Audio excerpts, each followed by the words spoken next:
ગુજરાતનો આવાજ।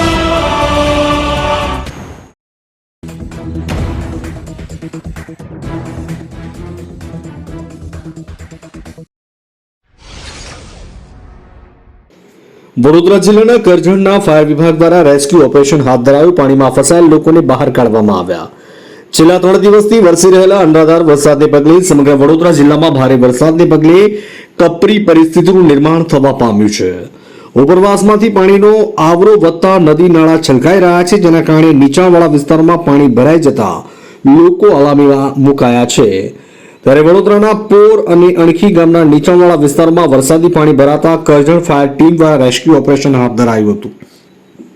પ્રાપ્ત માહિતી અનુસાર કરજણની ફાયર ટીમ દ્વારા નીચાણવાળા વિસ્તારોમાંથી પાણીમાં ફસાયેલ લોકોને સહી સલામત રેસ્ક્યુ કરી બહાર કાઢવામાં આવ્યા। હજુ ફસાયેલા લોકોને બહાર કાઢવાની કામગીરી ચાલી રહી છે, તો બીજી તરફ કરજણ ફાયર ટીમ દ્વારા રેસ્ક્યુ હાથ ધરાયેલ કામગીરીને કારણે લોકોમાં રાહતની લાગણી જોવા મળી રહી છે। માર્ચથી મોહસિન કારાનો રિપોર્ટ।